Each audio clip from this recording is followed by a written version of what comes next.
Hey all, and welcome back to Fuzzy Dexter Gaming and a day one update for the Champion Lightning Strike build. I streamed a little bit on Friday night at League Start, but I really wasn't feeling that great, so I packed in after like Act 6, played a bit offline. So I'm going to go through my journey, where the character is and what I did to get it there. There'll be some footage in the background just so you can see how the build performed, and then we'll talk a bit about the league mechanic as well. So in terms of progress at the moment, I'm much slower than I thought I'd be. So I'm 68 Atlas completion so far, we're level 88. We have managed to get a good set of gear together though. We've got an uncorrupted 6-link, we've got our Ichimonjis, we've got Perseverance Belt, and we've got just reasonable gear, nothing amazing. And then we've just got a inertia jewel in here just to make sure we can fit our strength in. I brought a cheap large cluster jewel with scintillating idea. Then we've got a mana cluster with sublime form, and then we've got one here with introspection. That's just to make mana nice and comfortable because we want to use precision, grace, wrath, and determination, and then the free defiance banner from Uberlab. Leveling was actually really smooth. The lead mechanic, I didn't really notice that much of a difference in the campaign. There was one area in Act 1 I got trounced. Everything else was pretty okay. Obviously, when you go into heist, you can't do the lead mechanic in there, so that was as normal. So I essentially stopped at heist for about half an hour. Got enough to get 2 Ichimonjis, which on day 1 was 5 chaos each. They're probably a chaos now. And then a 5-link. And then I just went through, did my early map completion, got to 78, got a Perseverance, and then started grinding for Atlas completion. So the idea was to then try and push the Atlas on my 5-link setup. But the lead mechanic definitely makes that difficult. And it's variable difficulty. You might go into one map where there's not really any mods that do you any harm, and you can put them on monster packs where there might only be 2 in a map, to ones where there are insane mods all over the place and big packs all over the place. So it can be going from maybe a 5% increase in difficulty from a normal map to 50 to 100% difficulty. There's a massive, massive swing. And the more you get through the map tiers, the more you notice it. White maps didn't notice it at all. Yellow maps definitely started to notice it. Red maps, when you're corrupting them, can be insane. There's some footage in the background for a map that I did. And one of the mods I put on one of the packs was always spawn to Harbinger, and I put it on the most common pack. That was probably a stupid idea. The mods that ended up on the corrupting map were disgusting. It was like extra energy shield, extra life, enfeeble, Ellie weakness, loads of horrible stuff. And then one of the mods on one of the other monster packs was increased energy shield recharge rate. And it ended up to the point where they were recharging before I'd even finished doing damage to them. So some packs I had to completely leave. It got to the point where I couldn't actually do enough damage, even when I was probably doing with my whole skills up a couple of million DPS on what are blue mobs. And it was absolutely insane. It was quite fun and hectic. I tried to get through the map, and in the end I decided just to beeline for the boss because it was going to take me ages to get through it. I was likely to die, and there was nothing special about the Harby packs. They were just going to drop me chaos scraps or something like that. So learning the lead mechanic, what to do and what not to do, is going to be very important.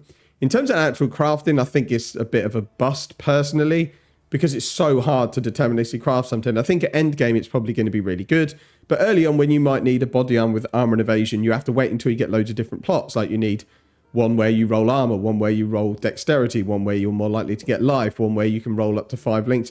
Loads of different stuff just to then craft a body armor that turns out doesn't work.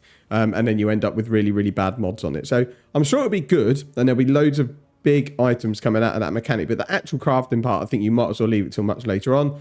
Picking up every corpse is pretty annoying as well. I've had to go back 4 or 5 times and burn loads of corpses. So maybe I need to understand what corpses to pick up and what ones not to. So in terms of getting currency to equip my character, because I only got about 30C in heist, and 12C of that went before I'd even left. The uncorrupted 6-link was about 80, 85C, and then I've just bought a few bits here and there. There's basically 2 things I've been doing. Firstly is essences are insane. The EA Ballista ones are shrieking essences of Dread, go for 10C instantly. Any others go for 3 to 4C, and again, they sell really quickly. So you can just, I could list these 2 here and they'll probably go for 3C each. No one's farming them because the essence nodes are a bit weird. They are not that good, and you need to have an amazingly good character. I tested out for a little while doing the one that adds essences to bosses, and it was really random. Sometimes it would add 1 essence, sometimes it would add 5, and when it added 5, it was almost impossible. So I think later on, essence farming is going to be a thing and the prices will come down, but I think for the near future, essences are big money. And it's not that hard to get decent returns. You don't have to take these nodes here. You just take the always its highest tier. You're going to take Crystal Lattice, and then you just put it on the map device for 3C. The map's going to have 3 essences in it. Each essence is going to be worth at least 3C. So you're getting triple your money out of the map. If you get lucky and get some of the EA Ballista essences, you're going to make big bucks. And that's where I've made most of my money, other than I had a Bell Timber Blade drop, which I sold for a Divine. Haven't had anything else really of value. I've had things for 5 to 10C. Syndicate's been really good. I've done one Katarina at low level, and she dropped a ton of good stuff when I went into the safe house. I got lots of Scarabs that I'll keep. I had 13 Tusion reroll tokens and 5 Danig reroll tokens, loads of raw currency. So that's something I think you could turn over really quickly. But I think to do it efficiently, you kind of have to get the people up to tier 3. Otherwise, you're at the hands of RNG really as to whether you get anything decent out of it. So I won't go through the character. I'll just leave the POB in the video description. The gear and links are very similar to my League Start guide. I just don't have Molten Shell up and running yet. So what I thought we'd do is just go through a map to kind of demonstrate the difference. So the way my character's set up at the moment is better than when I cleared the whole Atlas on my practice run, and there have been T12 maps that I've struggled in. So this is kind of the perfect example of what a corrupted map would be, because it's more Monster Life and Enfeeble. So we'll go and do this. We can do the X-Arc chain, I guess. And then this is the problem with red maps. You have to put a mod on everything. So you get packs here that are 10 to 22 monsters, but low densities, and they don't appear that often.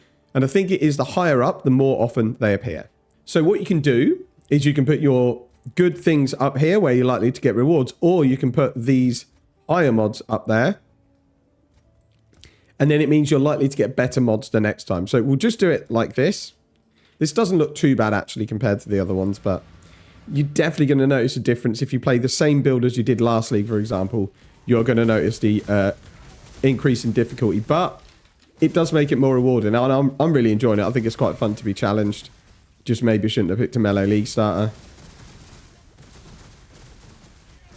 One thing I have noticed, the new mod that they replaced cycling damage reduction with is horrendous, where they're just immune to the biggest type of damage that they receive. On this character, there's obviously ones that can circumvent all that, but in general, it's pretty horrible.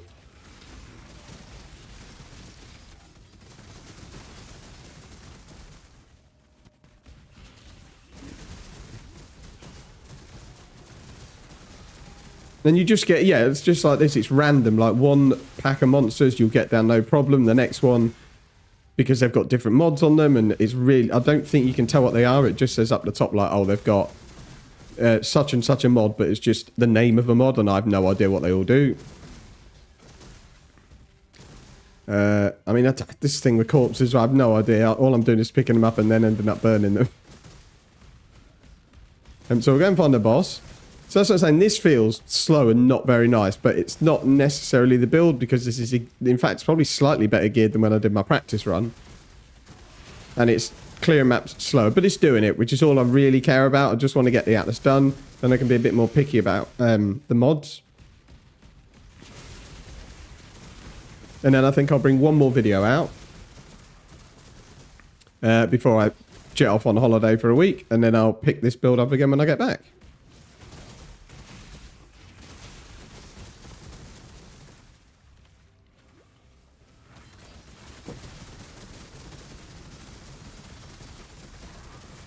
Another map. I think we've done that one though. So yeah, it is still a little bit janky, but I still don't have my gems at like 20. I've not really got any good gear. I've just got bog standard stuff. I still need to craft some gear and with better damage on it, but it's feeling okay.